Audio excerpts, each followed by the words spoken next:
Back in those days, the draft was going strong. And I got, my number was 1833, I think 333. I have the card, but I didn't bring it with me. Anyhow, we got called down to take a physical. So we went down to the old post office and had a physical. Usually it took about 2 or 3 weeks after the physical before you got called up. I learned that day that they were taking every 7th individual and putting them in the Marines. And with all due respect to my buddies in the Marines, and I had 2 of my best friends were in the Marines, I decided I didn't want to go to the Marines, so I went down and volunteered into the Army. We left here, I joined the Army on a Tuesday.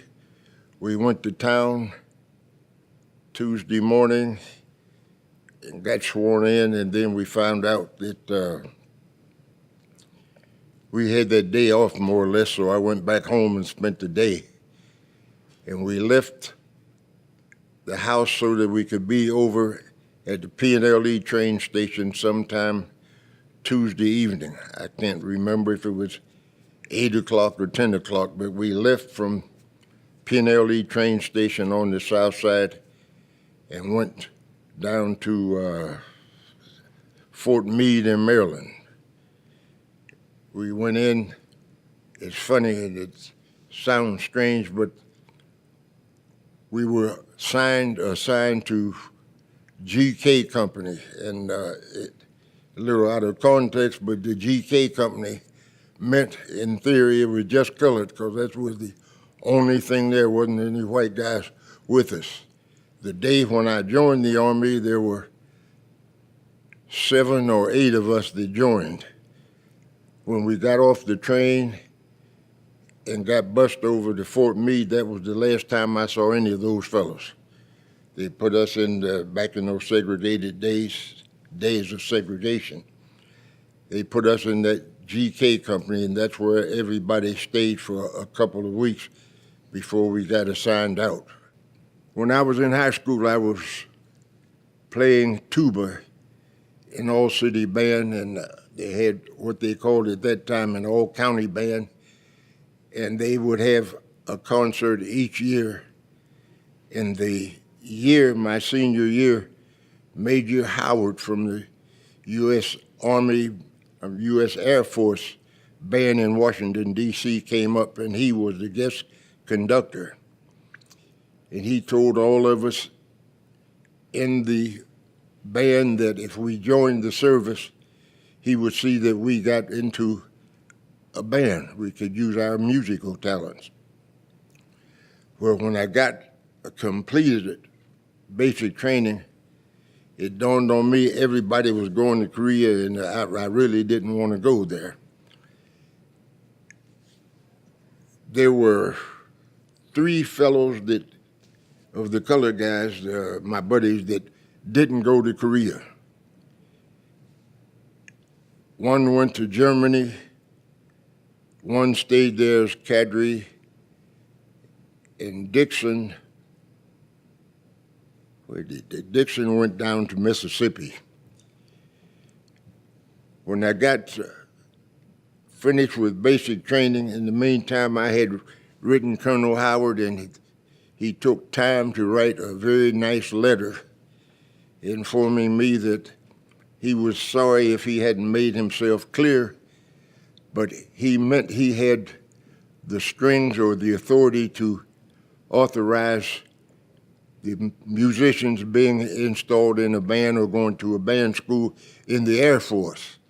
But he wrote me a letter, and he wrote a letter to the one officer church at Fort Jackson, 8th Army Band.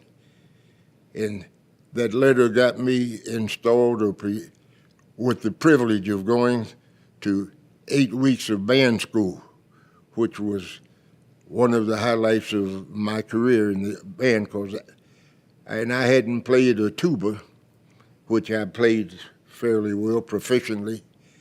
Hadn't played tuba since 48 when I graduated, and this was 52, they took me over to give me an audition. Now, if you know anything about blowing an instrument, your lips lose their continuity so far as being effective in blowing a horn. So after much haggling one way or the other, I was blessed to have been invited into the band. They asked me the fingering on the horns and different things about the scales, and that I showed them, or at least they were impressed to the extent that they invited me to come into the band. And I thoroughly enjoyed being in the band down at Fort Jackson. Now in Fort Jackson, South Carolina, when holidays came, the band went to town and performed. That is, the white guys in the band performed, and we weren't allowed to go to town and march in the parade. I'm proud that I was among the first band group that went in town and prayed in a parade almost this day, 1952. And the people were royal. They applauded us. I guess some of them possibly had experienced or wondered why we were just now showing up in town marching. But we had an opportunity either to have a day off or go in town and perform, and I preferred to go in town and perform. The funny thing about the strange thing, or different thing about being down south and going in the store, it wasn't anything like it was when you left home. I went in town into a bookstore, and I liked to hunt and fish. I picked up an Outdoor Life and picked it up and started thumbing through it, reading the articles to see if there was something in the contents that would make me desire to buy this magazine. And the man came over there and he took the book. He said, no, where are you from? I told him Pittsburgh. It happens that he had been in Pittsburgh. He said, listen, when you come to town, you come over here and spend the afternoon with me, because he said, because if you start going in these stores and picking stuff up, you're going to get in trouble. That type of situation, when it was funny, actually. It was hilarious, comical, if you will, to go to town, the experiences that you would see. Sometimes the people would come down the street and my folks would be jumping off the sidewalk into the street till the other folks went by, then they get back up on the curb and go down the street. You know, this was real funny to me. It wasn't funny. It was just hilarious. So I spent most of my time at the Army base because, as they told me, I didn't want to go to town and get in trouble. Did your fellow soldiers feel the same way, your fellow African-American soldiers? Yeah, oh yes. Some of them, one boy named Creeshon from McCullough, Alabama, Captain Sampson, and he was from Savannah, Georgia. With all due respect to Captain, he was good for what he was there for, to train people, but far as having a personality or showing that you were as good as he was the very thing you didn't want to be like. You wouldn't want to be like Captain Sampson. He would call you in the office. He's had his fatigues.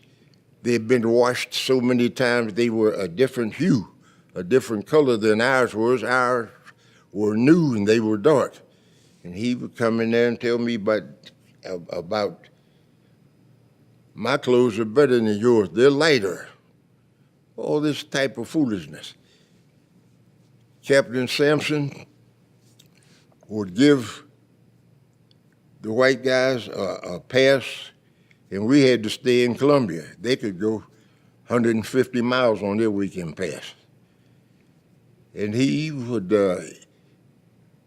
I had a newer car than he did, and he didn't like that either. I went into his office one day with a fellow that married my mother's cousin, I saw him a few weeks ago. One of the fellows that we were in basic training with. By the way, I saw all of those fellows that I was in basic training with. I saw them in Korea, and they were over there 8 or 10 weeks before I got there. They actually were up on the front lines where all of the action was. I left Fort Jackson with orders to go to Alaska, USARAL, in the band. I was going to bring those papers out. I'll see that you see them. But that's where I was going. The last Sunday I was in church was Sunday after Thanksgiving in '52. My dad's cousin was up praising God, as it were, talking about what a blessed relief it was. My buddy Sawyer, he was in the Marines. I got to see him in Paris Island. Junior Anderson, he'd been my second cousin, was in California where he had moved. And his mother was up in church saying, we don't have to worry about Herbert or Junior or Sawyer, she said. Sawyer's going to be a DI in California. My son Junior's going to Germany and Herbert's going to Alaska. Sawyer had gotten hurt when he was playing football over with the Marines. He'd broken his arm. My dad came down. He brought my brother and my sister. They came and visited us. I guess it was possibly October. And after I had seen Sawyer and we talked a while at the hospital, I came back to Fort Jackson and I had a dream. I dreamed that I saw Sawyer beside an Air Force base, very primitive. So I called Sawyer up. I don't think I went over to see him, but I had a chance to let him know that I saw him in Korea by an Air Force base. And he just laughed. That was the biggest joke, as he thought. That was in the fall of wintertime of '52. The next time I saw Sawyer was somewhere around May, Kempo Air Force Base in Korea. So some dreams do come true. Rochester, my cousin's name was Eddie Anderson. Rochester, the comedian, he worked with Jack Benny. Well, the word got around that Rochester was on the boat. Well, when we got to Japan, in the Repo Depot, they just kept on hearing about it. We were supposed to play another set, do a gig at the Repo Depot, and they went around trying to find Rochester, son. And I went in the Repo Depot, and I saw this fellow over there by himself, tears running all down his face, and I looked at him. I said, man, that boy looks like Junior Anderson. Went over there, I said, Junior. He said, Herb, I said, what are you doing here? I said, the same thing you're doing, trying to find a way back home, you know. He had gotten his orders switched from Japan, from going to Germany. They shipped him to Korea. I saw him overseas. I had another boy I worked with on the railroad named George Nolan. He was in the 555th Air Battalion. They were shooting those big guns. Saw George over there. I got into the band after we had gone from Yokohama to Seoul. We went to assigned to the 8th Army Band in Seoul, Korea. Well, the war was going on pretty good then. And they had a Piper Cub plane or something, the equivalent would come by and carry small incendiary bombs and drop them, and they would fly over Pusan, Seoul, some part of every evening, and the anti-aircraft people and the company that threw up the lights. They could pick the airplane up when he came by, and you could see him flying and dropping these bombs. Well, we were in the band, and we had foxholes dug all the way around the compound. Now, this was wintertime. This warrant officer we had over there would make us go. Now, you see, just like those buildings over there, you could see the plane, hear it go by, and see it. The lights picked it up and go across the sky. Now, he knew good and well it was just enough to be outside. You could bend down in a foxhole and you were safe. He would make us break the ice and step down in the water and then get up and hold an early morning inspection. So, well, I had enough of that a few times.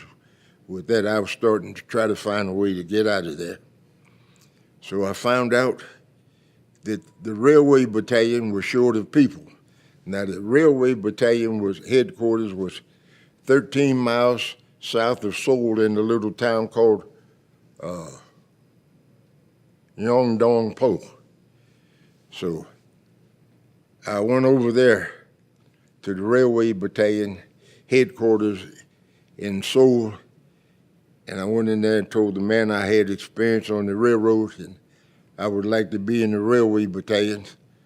So he said to me, "How's Colonel Oakey?" I told him I worked on the Union Railroad. He beamed real brightly and smiled. He was a lieutenant from Minnesota. I call his name in a minute. But anyhow, he asked me, was I sure I wanted to get out of the band? He said, "That's a real good duty." He said, "You know, you go on the railroad, you're going to be outside." Well, I had been outside on the railroad for 4 years before I went into service. Matter of fact, I walked from the county airport to East Liberty in that deep snow in 1950 when they had that 30 inches, some inches of snow on the ground. We walked from the airport. Sawyer worked with me. We worked all the way to East Liberty. I'm getting all over the place. But to make the long story short, they let me in the Railway Battalion. He said, "You ready to leave?" I told him yesterday. So they got a Jeep and sent me over there and waited till I got my duffel bag packed, put everything, then took me down to Yeongdong-po up by Seoul into the Railway Battalion. Well, that was great duty. We were like, there they had an apartment building, just like it hadn't been a war. It was like going in a hotel. They had four beds in the unit, and that was good duty. So I got assigned to that 712th Railway Operating Transportation Battalion, TROB. So I got transferred from 712th in Seoul down to Pusan in the 724th. So when they gave me these orders to go to Seoul and get my stuff and come back, I had another dream. I dreamed that the train had a wreck. So I went down there and told Lieutenant Alexander, from Milwaukee. I told him, "Lieutenant Alexander, I can't ride the train right now." I said, "That train's going to wreck." He said, "Okay." So you stay here till you you feel like it's not going to wreck. He said, "We've had enough problems with train wrecks," and it was so. I'd seen the results of some train wrecks. I've seen where they blew the tracks up under the trains going up. Been up there when they put them back together and all those types repaired them. So I stayed around there 2 weeks and I didn't go because I still hadn't felt like the train wasn't going to wreck. So Colonel Griffin from Pusan called to the colonel up in Seoul and told him, put me on the train in 48 hours. He wanted me in Pusan. Well, it was a day's ride from Seoul to Pusan. So I told him again the train was going to wreck. So he said he couldn't help that, I'd have to ride it. So the day, 4th of July, 1953, the train was rotating the 7th Cavalry home. I guess that was the 7th Cavalry, the one with the yellow patch and the horse head. We rode, I suppose, from what might be from here to Newcastle on the train, and it was pouring down rain, and they only had single line trains. You'd have to pull from north and south of a single line. When you approached another train, they had a track that you could pull off on the sides till the other train cleared, then you could go on, both of you could go. We got into one of those places. Before we got off of the bridge, for some reason, the train in front of me jumped the track. Well, I had told everybody the train was going to wreck. I got razzed pretty good. And we were there maybe 45 minutes, and Captain Jones came running down, little short guy, came running down, but blowing his whistle and hollering, "Get off the train," he said, "get off the train. Hurry, there's another train coming." Well, instead of the guys getting off the train like they should have, 7th Cavalry guys were going up and looking out the train. He said, "Hey, man, yeah, come on, hurry up. Say, there's a train coming and it's on the same track." And he wasn't kidding, it was on the same track. They were running, instead of going up there and jumping out so everybody could make it out. I got in the train car on the right-hand side, they had a baggage compartment. And on the left side, they had a latrine. Well, me, and I don't know the other boy where he was from, but we got just about to the door, and he bumped me and knocked me over toward the latrine in this little compartment where the bathroom was, and I hit him, and he fell over where the baggage were, and about that time the train impacted. In that train, it was 42 carloads of ammunition, and it was running. It sealed that whole area where we were, tore seats up. They had wooden seats in it. Tore seats up off the car, off the floor, and they had to come in the back door and pull some of that stuff up to get us out. It's a wonder we didn't get killed. If we'd have been just about this much further, we would have gotten squeezed. But only thing, I got this ear swole up, and he got banged up a little bit. Yes, it was. We would go visit the hospitals. In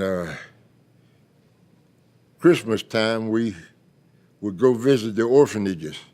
We had adopted an orphanage in a place out from Pusan called Hialeah.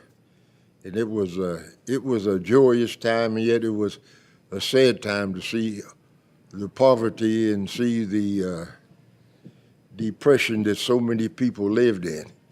But we had people that would send packages over there that we could take out to the orphanage and give the kids clothes. And we personally, some of the troops, we bought them candy and little trinkets and toys and gave them. So we felt like we were serving more of a purpose than being soldiers. We were having them realize that God was real and that God loved them too.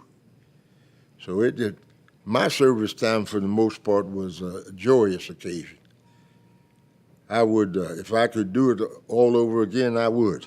I mean, I enjoyed it that much. We went 16 days going overseas, 37 days coming back. We had to go down. We went down around South America and came up. We went through the Suez Canal. I don't mean the Suez Canal. George and some of the other fellows, they were putting ships in dry dock. They left Incheon at Seoul. They were 45 days going home on a boat. And if you've been on a ship, that gets to be real disgusting. You wake up every morning and look like you're in the same place.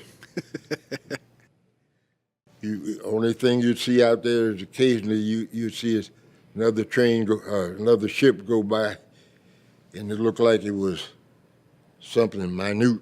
Just barely could see the outline breaking the surface. It's a big ocean out there. Yes, it is. And we were 16 days going over. And it was scary at night. they transported the troops from Japan to Korea at night because they didn't want to get submarine or somebody shooting you up in that Bay of Incheon between, I don't mean Incheon, between Japan and Korea. So they did all of that transportation at night. No, what had happened, they kept rumors of a peace being signed. And when they finally signed the peace and started bringing back the troops from North Korea, it was just like it was as somber a time as it was when 9/11 hit. You didn't.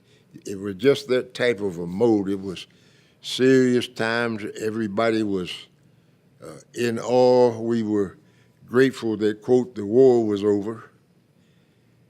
We felt real sorry for our comrades. We felt very blessed that we hadn't had to be exposed to fire, or we didn't have to kill anybody, but you know, we signed up, we were going to do whatever had to be done. We were taking orders. We were that determined to represent our country and represent it well. And the way the situation is in the service, everybody doesn't have to have a gun. There's the cooks, there's the doctors, there's the nurses, there are folks that teach and train, there's those instructors that enrich everybody's lives by the dedication and motivation that they have to help us be better people so that we can in turn help the people that we meet through life to be people of character, people of principle. And the service really will bring that out, the best of you out, if you'll let it. Now, there were guys, fellows that went over there, they didn't have any intention of doing what was right. Some of them went over there and you could walk down the street and pick up marijuana and heroin and all of that stuff, just like you'd walk in the candy store here. You see folks sitting in households, and they were selling it. Some of those GIs, I never smoked or drank, haven't had a beer yet. They were buying marijuana, putting it in the little sandwich, like a sandwich bag. I know what I'm talking about. Putting it in those little canisters that they used to hold the 35 millimeter film in, and they were mailing that dope back to the country. Now, you talking about, now this is terrible, but this is what some of our people did. But anyhow, they used to have a comic strip called Maggie and Jigs, and they showed these pictures of people on trains or buses. All you could see was people. Some of our GIs were so bigoted and so dastardly with what they did, they would take one of these fire extinguishers with the bicarbonate of soda in it. When they hit a train station, they were just wall to wall of people for the length of the train station, be it 100 yards or whatever it was. And some of our folks would grab those fire extinguishers and get out on the side of that train, open up the fire extinguisher, and just dust those people, right, just spray them with that powder coming down through the train station. And you wonder why some of them were getting killed. Some of us didn't represent our country well, but they did that type of thing. Some of them would be half high and they would be driving the train and they'd have their beer and they'd look back and see a Korean that had hitchhiked a train, a ride, hoboing as they called it here, and they would take their pistol out there and shoot the bullet over the head, and train running 35, 40, 50 miles an hour, whatever it was, and make them jump off the train. And then they wonder why they came back home and they, quote, had bad luck. You know, you reap what you sow. You sow some bad seed. If you reap anything, it's going to be bad. But these are the type of things that I saw. I'll get back to your question. Then some fellows would come over there. They gave them and 765th, the Sharp Battalion. They worked on the trains and the cars.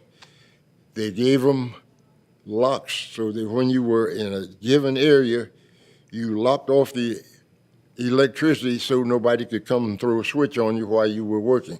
Well, one boy from Youngstown, he came over there.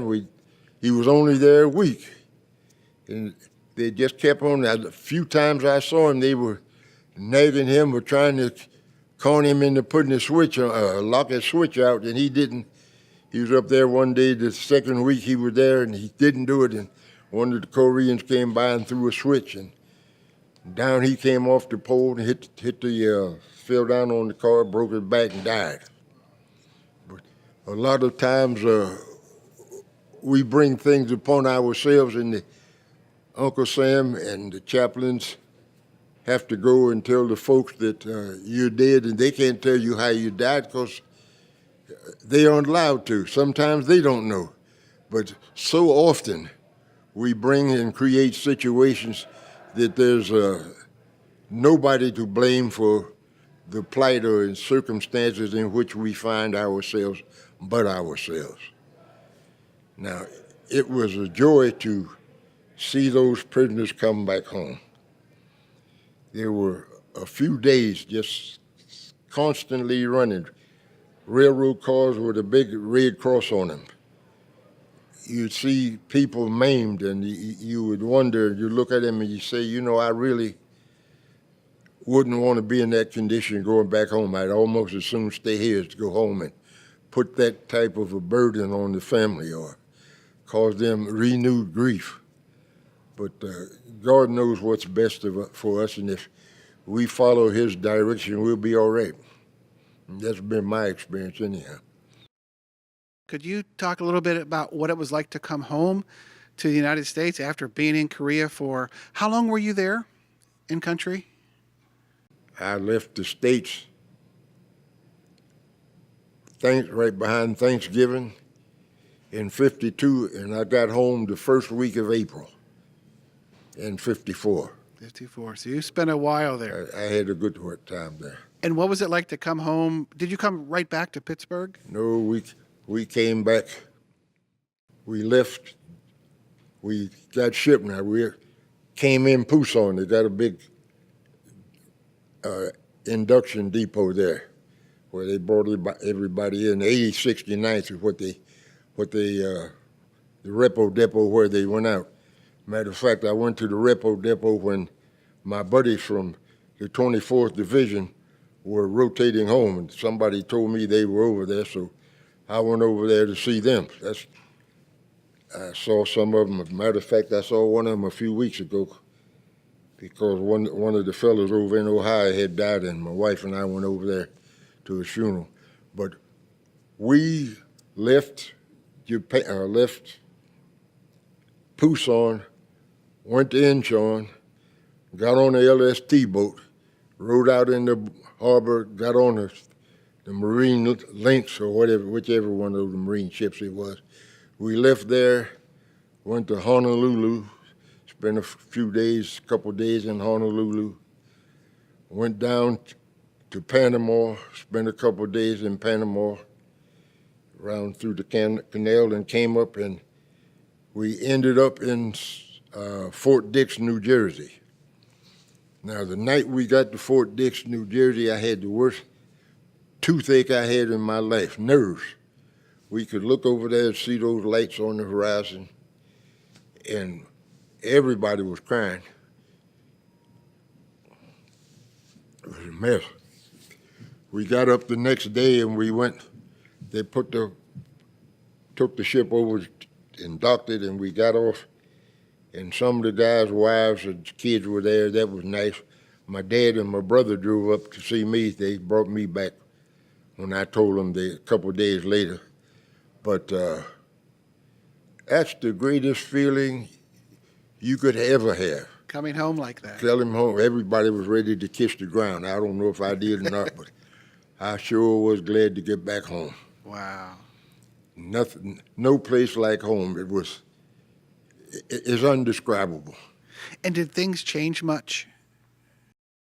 From the time I went in the service, it changed quite a bit. When I went in the service, it was segregated outfits. When I came out in that 2-year period, they had, directly from the government, they had thoroughly integrated the services.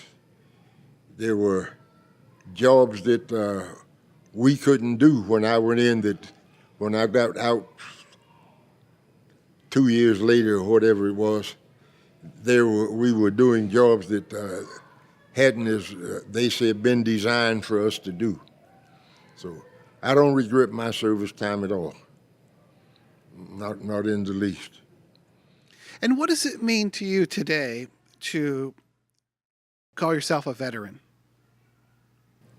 I know that I made myself available to do whatever it took to help to protect the interests and the freedoms of everybody in this company, and this country is what I'm trying to say.